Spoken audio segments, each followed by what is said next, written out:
So anyway, fast forward to today.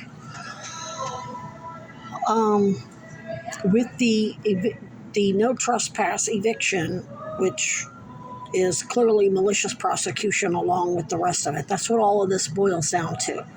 By police, all of their contractors, not just here in Burlington, but all of the various partnerships by healthcare clinics, hospitals, whether it's university or otherwise, um, with various homeless services and victim services and trafficking victim services and organizations and whatever.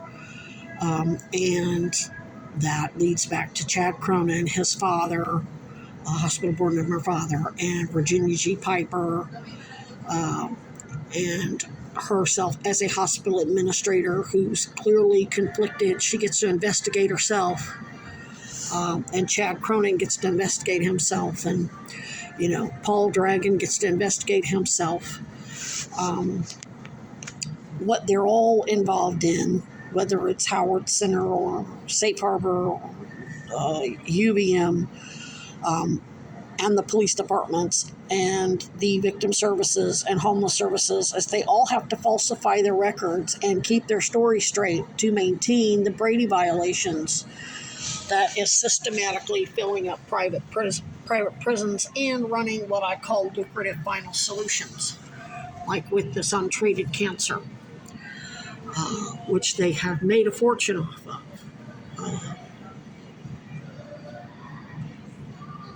Through getting me illegally covered by Medicaid programs in Arizona, Missouri, or Affordable Care Act marketplace plans through United. They got me illegally qualified for Medicaid in New York. I made sure that those New York homeless services in Buffalo knew this was domestic violence.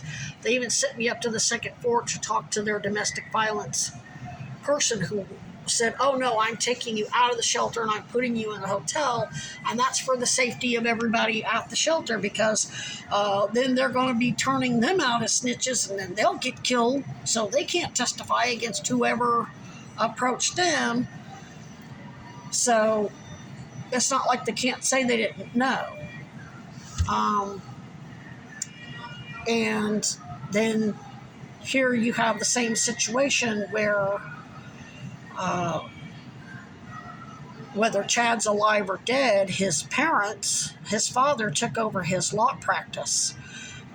When I was in Arizona the second time and learned about his death, I called the Florida bar and I said, "I'm an investigator of an attorney who's now dead. And he had an open criminal investigation, and I'm out here without pay. I've got no supervision. Who took over all of his cases?" And they referred me to, I can't think of her name. I emailed her. She was called an inventory attorney, meaning once an attorney dies, all those cases get turned over to this attorney to finish and close. And I talked to her for about 45 minutes and told her about all of this. And she said that Chad's father was in charge of his law practice. She didn't mention Patricia Cashman, who knew damn well I was Chad's client, live-in girlfriend, and investigator. And basically said that the Cronins didn't tell them about me as his investigator, his employee who lived with them, that I was one of his cases, he was my attorney, and that he launched a mandated criminal investigation into Brady violations that got me sent to prison. And he interviewed me about all the previous Medicaid fraud that ended up sending me to prison with cancer.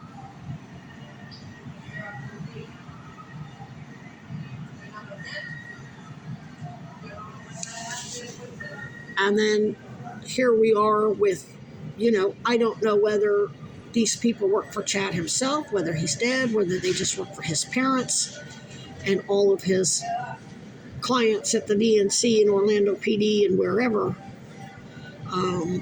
But right now, I can't. They've escalated to the point that the collateral damage of not getting me victim services and signaling to them that there is, in fact, an ongoing criminal investigation, and I do have victims advocates.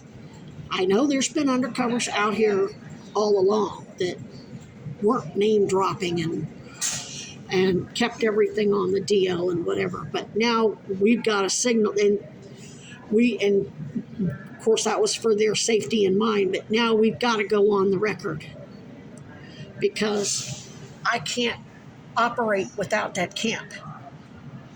My disabilities are too severe. The cancer's too far advanced.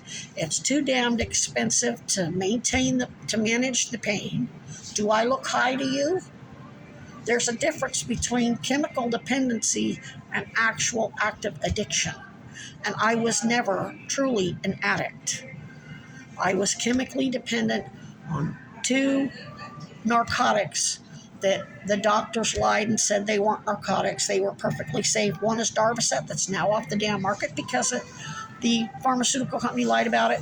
The other one was Ultram, which is now called Tramadol, that may have actually played a huge role in me getting cancer because it throws off a woman's hormones. And I know that my friend Angie Busker, who's Judge Busker's daughter, she's as much a part of this criminal organization as everybody else. She said that when she was trying to conceive a child, that her gynecologist, she was taking Tramadol for pain, and they told her not to take it because it threw her hormones off. And one of the patient advocates in Arizona said that they won't pay for Tramadol for cancer patients because it makes the cancer worse. It fuels the cancer, especially hormone-based, any type of reproductive, whether it's testicular cancer for men or breast cancer or uterine cancer or ovarian cancer, whatever. They will not let the doctors write for that because it makes the cancer worse.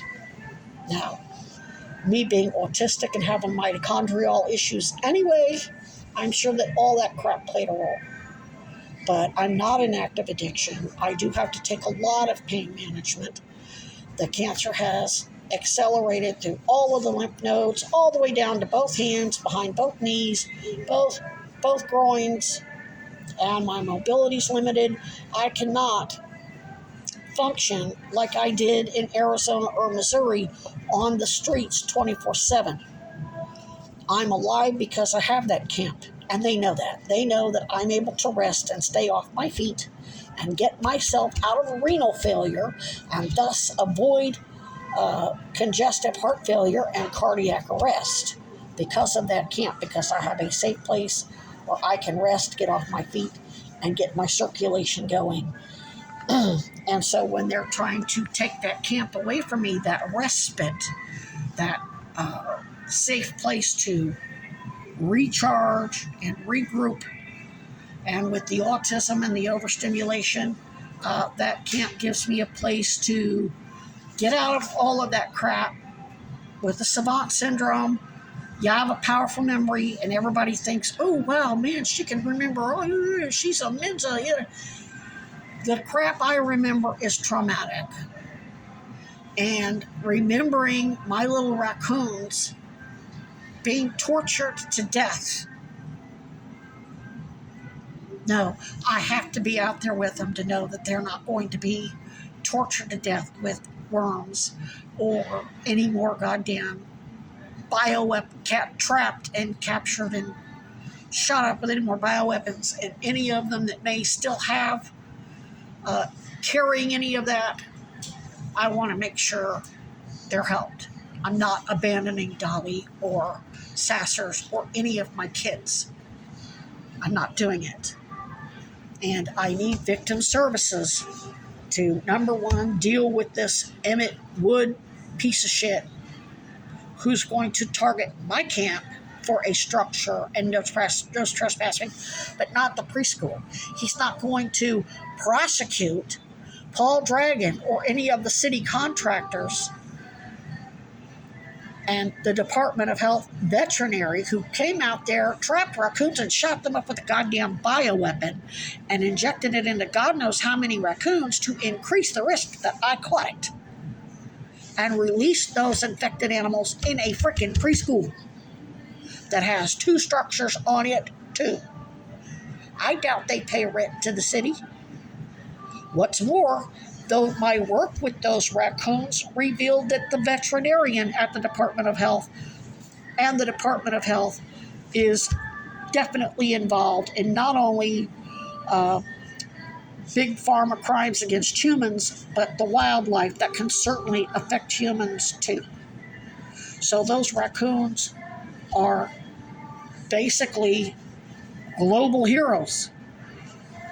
There's not a lot of rabies death in the U.S., but when you look up rabies worldwide, there's, for whatever reason, people in Africa or other countries, third world nations, aren't getting rabies vaccinations, and there's like 50,000 people a year die of rabies. Why isn't it eradicated? They can do a damn bait drop. They can give people in those countries a big thing of biscuits full of rabies vaccination to give any raccoon to throw out to the raccoons to get those raccoons vaccinated so they're not coming in and attacking their kids or them. So when this Emmett Wood and the police and that park ranger and that social worker, whoever she's with, whether she's with probably Howard Center or Safe Harbor, is out there telling me I have to move and we're operating on behalf of the progressive mayor when they know they're actually operating on behalf of the previous Weinberger mayor tied to Iran-Contras through his uncle, indicted over Iran-Contras.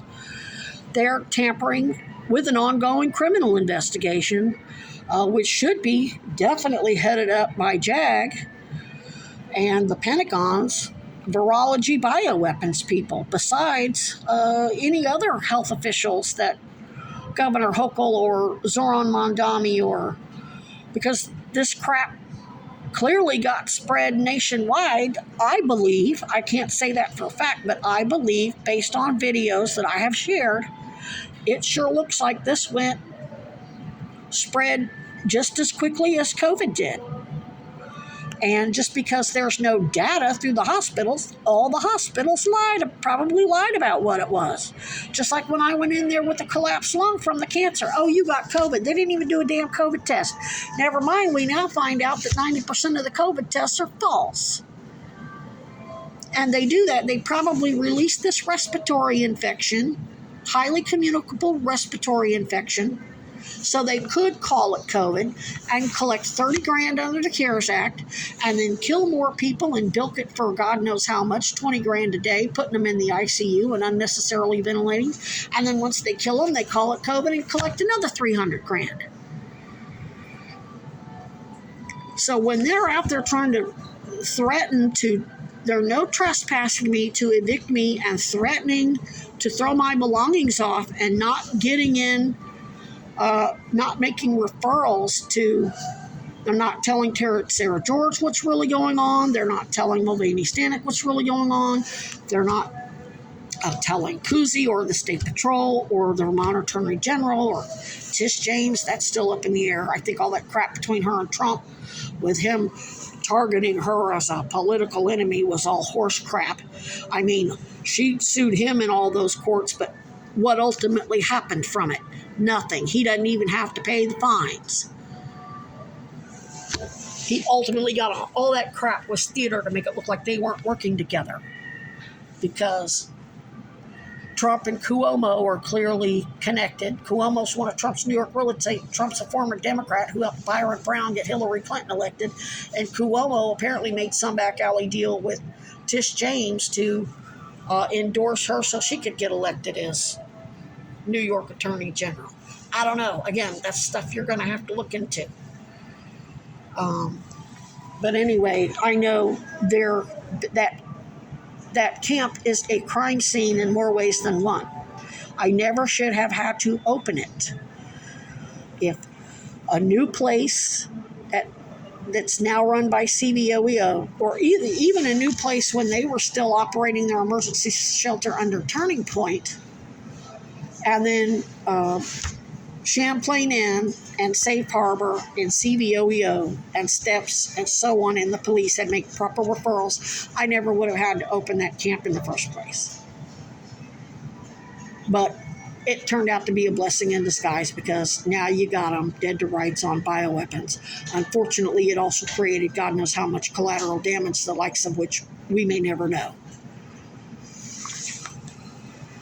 So, and then I'm going to need I'm not going in, I'll be happy to go into that courtroom to answer Autumn and call her out on her lies, but I want a victim's advocate from from Sarah George's office there, so the judge knows, and Autumn and whoever else she's working for knows, whatever crap they pull, they're not going to lock me up at Brattleboro and kill me by making sure I don't have my cancer meds and whatever else I need to stay alive. I'm not going to be ambushed. And they're probably hoping to pull me into that courthouse and confiscate. They know I keep plus they can withhold my blood pressure medication, which will kill me, especially after all the heart attacks I had, which they've already tried that. They made sure Ascent Pharmaceuticals and Tivia, who made atenolol, two makers of atenolol, deliberately made bad batches and then dispensed batches of atenolol and amlodipine that had less than 50% of the active ingredient, so you went into withdrawal. Luckily, I know what withdrawal feels like, and I knew to take another dose to pull me out of it, so I didn't go into cardiac arrest. So there's that. Not to mention them poisoning the water at Hannaford. So at this point, the collateral damage is too much to continue, and I cannot continue to help you without the camp. That doesn't mean I won't. If you say, okay, Ms. Moore, we're going to get you a hotel and we're going to